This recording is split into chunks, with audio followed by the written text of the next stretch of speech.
hate that. It makes me want to curl up and cover myself with something. The darkness frightens you? And draws me, too. I spread the gasoline near inside walls or by cloth and drapes.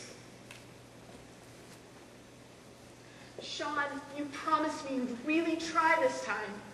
What's causing this? There's scratches on me. No, don't look for them. No one did it with a knife or a nail. But they're there. Scratches? The old ladies say, Do all your homework, no TV. Scratch. My old man. Why don't you get to sports or something instead of just lying around? The coach. You're gonna run that slow? Take another lap. The teacher. Learn all 50 state capitals by Friday. The preacher. Thou shalt not. Anything. Scratch. Then you take the matches out. Those disposable lighters are no good. I heard about a guy once who tried to torch a building with one of those, and it exploded and flew his face off. You strike the match, and the darkness starts to disappear. There's a whole fire in there, inside that match flame. I always watch it a while. But then it's not enough. You toss in the gasoline and up it goes. Then you run and find some place where you can watch. Capitals? Laps? Everyone carving their initials in me. So I put my initials someplace.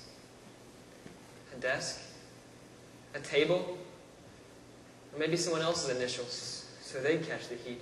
But what did it get you? Even. And the school building started looking pretty good at night. And I'd say I was going to practice and watch Dad just drool all over himself. And instead, I'd head up to the school and decorate a little. Looked real good the next day. Scratched up, way I was. Sean. What? Are you going to scratch too? No, sorry. Go on. But no one stopped. You want a license? Learn some responsibility first.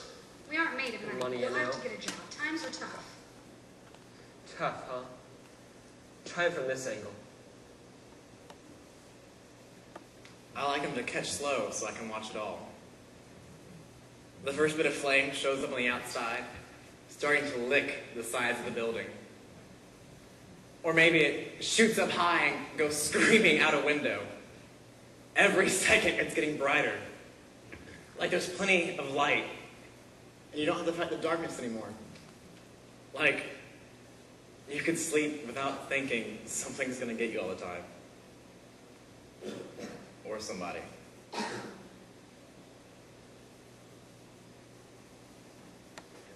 So I scratch some more. No one drives when tires are slashed. Chain link cuts easy in the dark. Driveways get spray painted unexpectedly. Still the scratching. Always scratching at me. Everyone. So everyone gets it. I go out at 2, maybe 3 in the morning. Put a nail down every car for 5 or 6 blocks. Pretty soon they're all scratched up. Same way I am. Maybe they'll stop after they get enough of their own.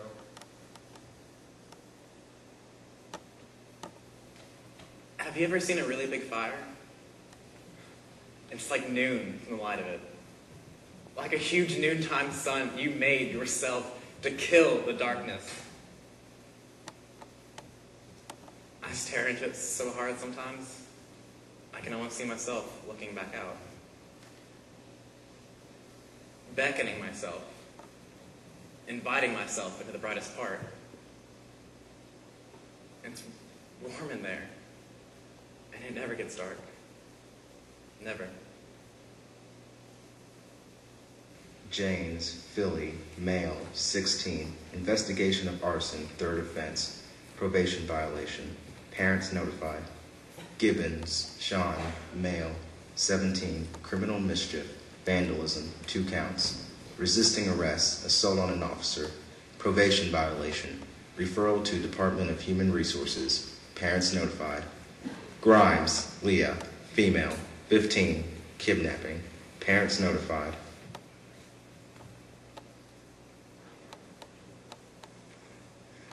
They never called me enough. Saturday most weeks and sometimes Fridays, but hardly ever on the weeknights. They didn't understand how much I missed her between times. Ginny needed me. I could tell when I was reading to her, feeding her her bottle, that she loved me best of anybody. Nobody ever felt that way about me. So I wanted to be with her more and more. They got to have her all day when I was in school and all night when I worried about how she was or if they were treating her right. Babysitter. They couldn't see how much more I was. Ginny wanted me with her, but they didn't try to see it. I told them they wouldn't have to pay me or anything, just let me take care of her. But they kept her from me even more. I listened on the phone when they told my mom I couldn't stay with Ginny anymore. I had to bury the phone under the pillow so they wouldn't hear me cry. And it came all at once. You know how you normally build it up? You breathe a deeper sigh. That time it came all at once. And I didn't stop for hours. I just walked. I didn't have any friends at school or dates or anything. But I didn't need any of that if I had Ginny, and she needed me. But then I found out that they were having a sitter on Friday night. And it was a girl I knew. So I went to the house and I told the sitter, Ginny's folks wanted me to bring her to them. And she said she'd have to call them, and I said that was okay. But as soon as she left the room, I grabbed Ginny and I ran out. On the way, I bought some diapers, some clothes, bottles, and some of her formula. It was going to be just us, and I started driving. It didn't matter where we went so long as Ginny was with me. And she was so good. She slept all the way. Finally, I had to stop. So I picked Ginny up, and I cuddled her against me, and I fell asleep in the car. When I woke up, the sun was streaming in the windshield, and there was a highway patrolman tapping on the glass. They took her from me again. They didn't understand how much she needed me. They didn't understand.